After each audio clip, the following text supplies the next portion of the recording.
I already don't care. It's the second episode. It's not. It's not terrible. It's just not anything. It's not interesting. I Nothing happens. This is not an uncommon thing that people are saying in reviews. Nothing happens. It's just I don't know. Maybe I'm bored. Maybe I'm just oversaturated with this stuff now. But I'm like it doesn't do anything horribly damaging to the MCU. It's just not interesting. It's just I don't really I have a whole bunch of notes again. I don't know how long it's going to take me to get through them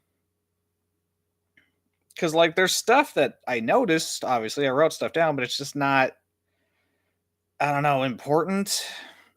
Like, there's nothing surprising in this. All the gripes I'm going to have are the same gripes I had in the last episode, which is the heavy-handed fucking writing of men being awful. But other than that, it's just pretty. I don't know. Pretty boring. Like not. I guess let's get into it. The episode starts with the aftermath of the last episode with the fight in the courthouse during her case. The news is reporting on it, and they refer to Titania, the woman who broke in to kill the jury, as a superpowered influencer, which is a thing apparently. I don't know what that means. I guess she's famous for being super powerful, but I don't know what she does. I guess she's not a villain. I don't know how they refer to people or like classify them in this universe anymore. I don't know. It does not say why. We don't get into why she tried to kill the jury. I don't know if we're ever going to. She just did it. And then a guy on the street getting interviewed says, "Can he doesn't actually say he comes up with She-Hulk's name? The news reporter comes up with She-Hulk's name because he clearly already had it in his head because it's in the script, and he was like, "I'm gonna call her She-Hulk," but he got a guy on the street to say it. So, then Jen's going to the bar with her friend, the paralegal whose name escapes me and doesn't matter. Uh, she hates the new name, but she loves the attention she gets for being big and green. Uh, and then she gets in there and she complains that she's like, "Oh gosh, I'm just a it doesn't matter what I do. I'm not my own person. I'm just a derivative of Hulk." You literally are a derivative of Hulk, both creatively and in universe. As a character concept, you're a derivative of the Hulk. And in the show, your powers are quite literally derived from his blood and his. Yes. Yes. You are a derivative character. That's true. I don't know if they're lampshading that for the show to be like, "Oh, aren't we clever? We acknowledged it." And she hates it. It's like, well, you just are one. I don't know. I don't know what you're upset about. You already knew that. And then her friend shits on Hulk's name, says his name's stupid because that's what we do now to justify the new thing. We have to say the old thing was always shit. And you, Marvel fans, you're dumb for liking it. Hulk's a stupid name. Fuck you, Stan Lee and Jack Kirby. You're stupid for calling him that. Fuck you guys. Fuck everything you built. Her fucking stupid dickhead lawyer coworker from the first episode is back. And they just continue to make him like a horrible, evil, terrible man, which I want to blame on just their usual treatment of men in Marvel, but I guess it's like because he's a lawyer, he's a piece of shit, which is not like an uncommon trope. I don't know. I guess it's not contrasted at all. It's not like Jen's a nice person and a good lawyer. She also sucks and is a shitty person, but he's a misogynist, so he's worse than her because of genitals. Uh, he accuses her of grandstanding in court rather than saving lives, which she gives him shit for.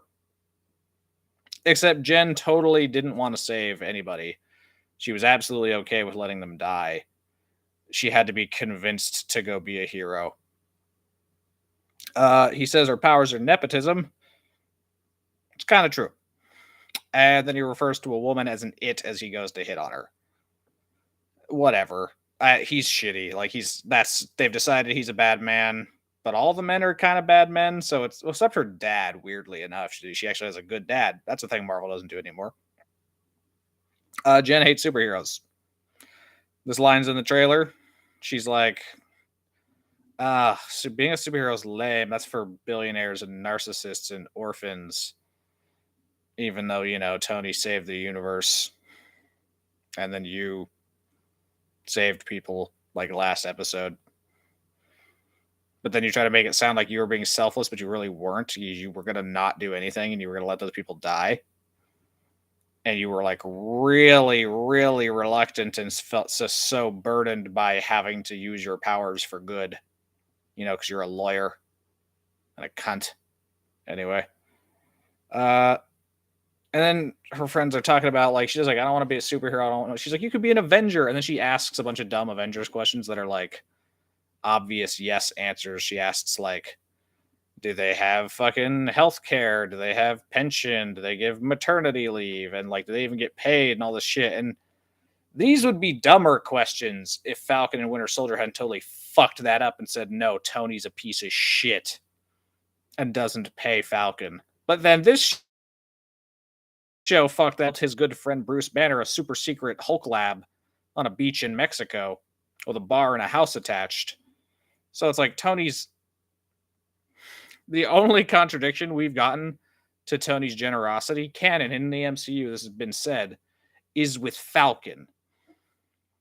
Because everyone else got paid. Everyone else got room and board. Everyone else got new equipment.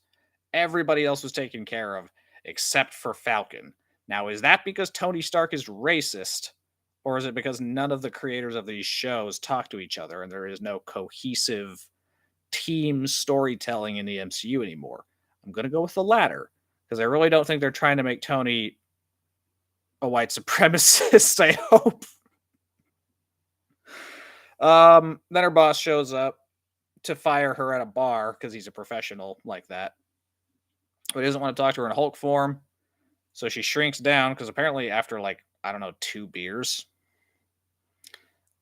she shrieks down and then she almost passes out and falls over because of how drunk she is, because of her metabolism being different than She-Hulk's. This show doesn't understand alcohol or superpowers, and it can't make up its mind.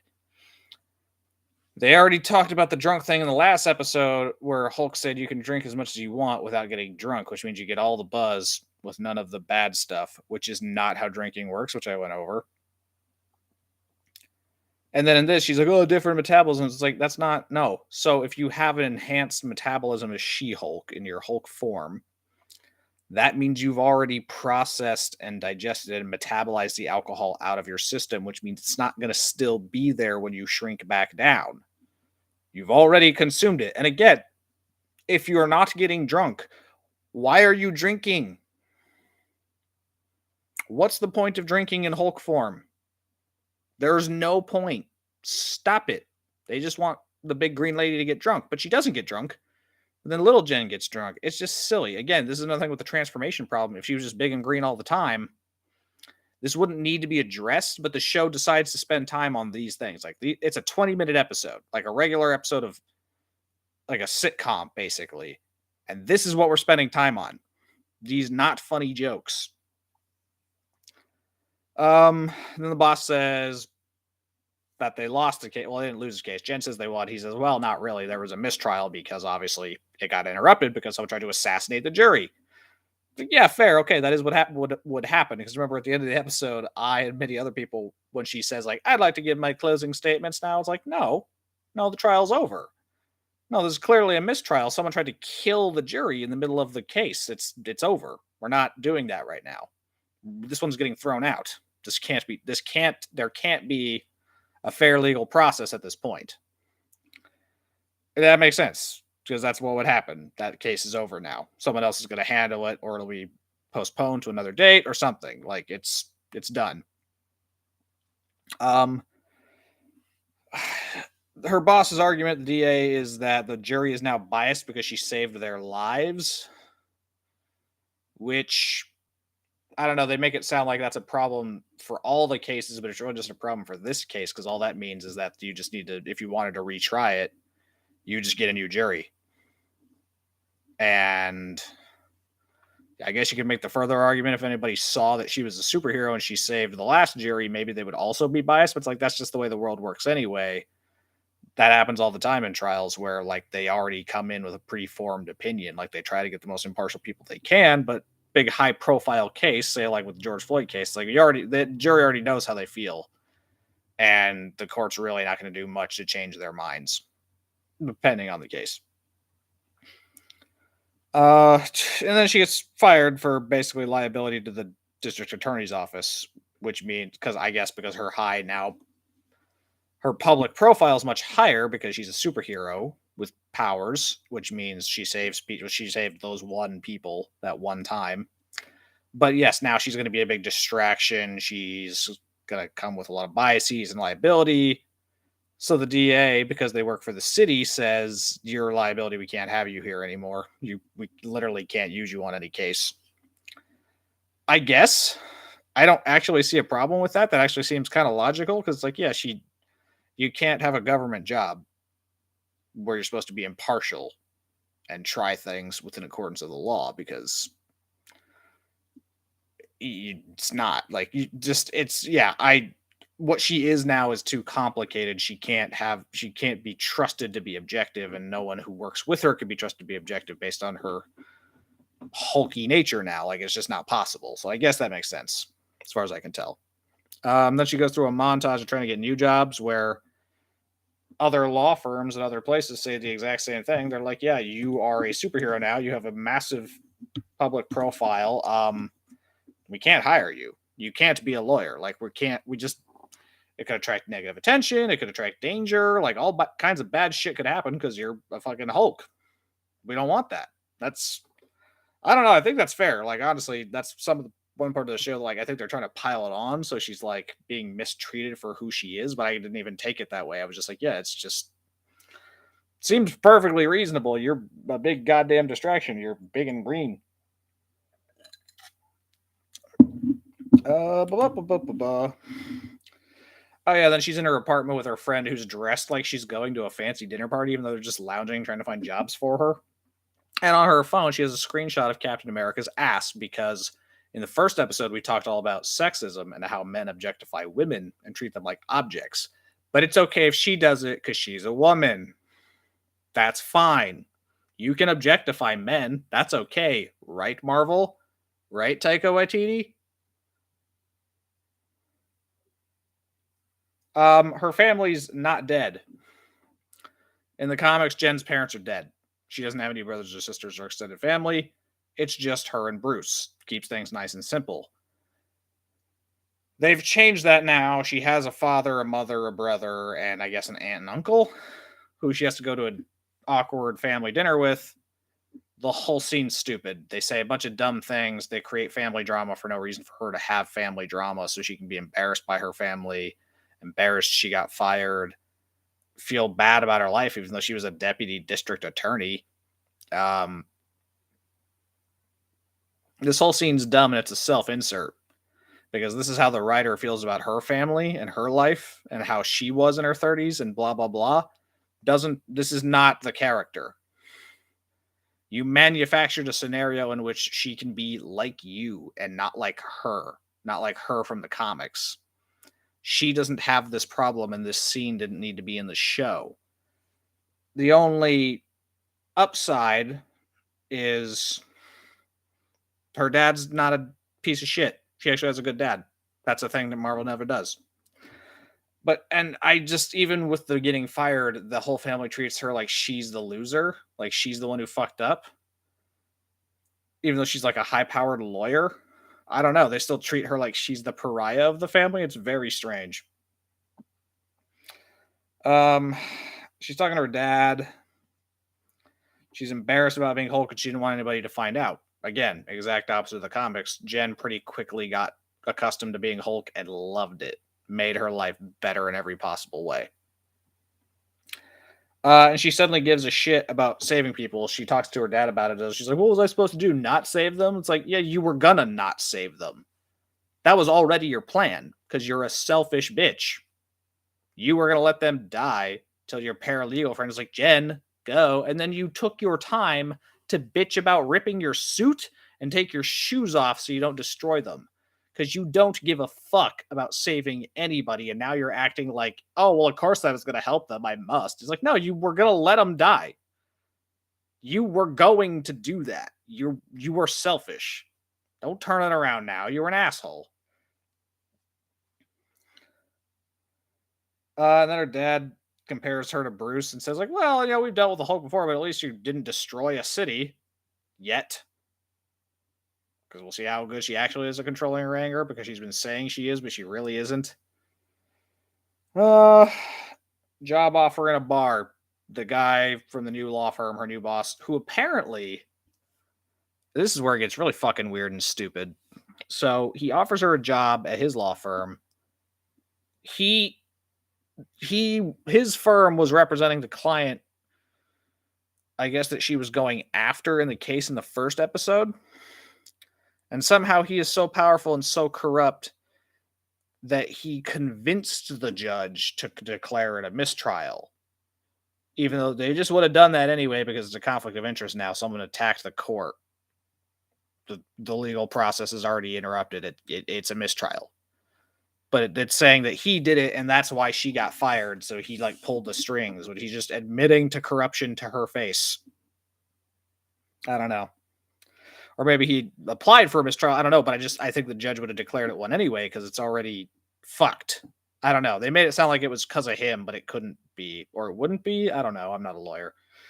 But neither are the writers of the show, and they don't want to be or do any research. Jen can't negotiate. She immediately accepts the offer.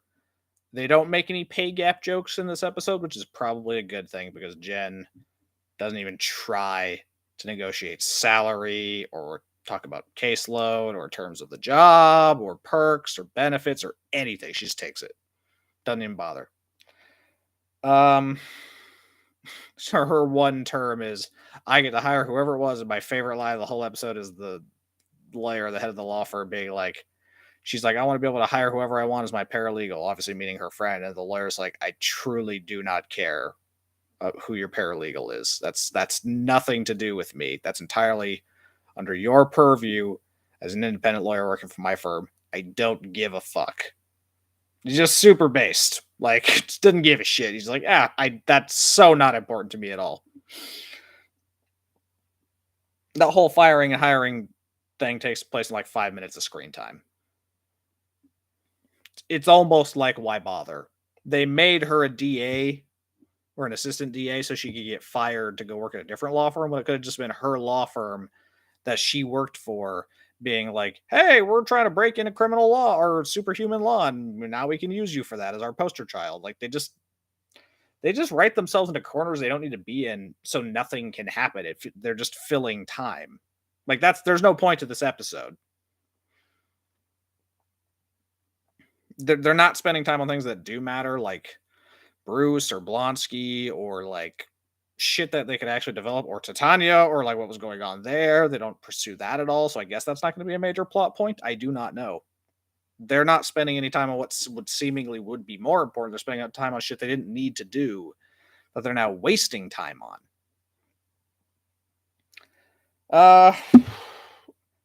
She gets there the next day, and her boss basically reveals they only hired her because they want her to be She-Hulk. They want She-Hulk to be the head of their superhuman law division, so she needs to be at work and in court as She-Hulk. He tells her straight to her face, that's why we hired you. Be She-Hulk, please, right now. Transform. So she does. And then when he's showing her around, she totally ignores him and breaks the fourth wall so she can bitch about how now people are only going to think she got the job because she's She-Hulk. That's exactly why you got the job. That's the only reason. It's the truth. It wasn't based on your merit. It's not because you almost beat them. The guy said that, our new boss. But no, it's because you're She-Hulk. They're pretty confident you can do your job because you worked for the DA, but that's not why they hired you. They hired you because you're She-Hulk. You literally did get the job based on the color of your skin. Literally, that's exactly the thing that happened. So she spends this next minute and a half walking through the halls, ignoring her boss, breaking the fourth wall, and bitching that she's not going to be taken seriously and blah, blah, blah, blah, blah. I was like, yeah, you took the job without asking any questions. And then the next day when he revealed he hired you for completely personal reasons that have nothing to do with your skills or qualifications, now you're mad about it? You should have asked questions. Jen, you suck.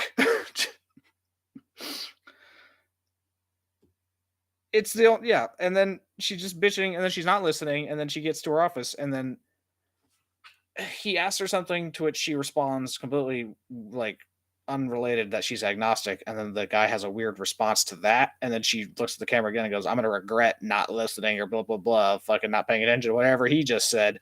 It's like, yeah, you are the source of all of your own problems because rather than trying to make the best of the situation you're in, you decided to bitch to literally nobody, to the ether, to the universe, to the audience, instead of listening to your new boss while he shows you around the office. You should have been listening.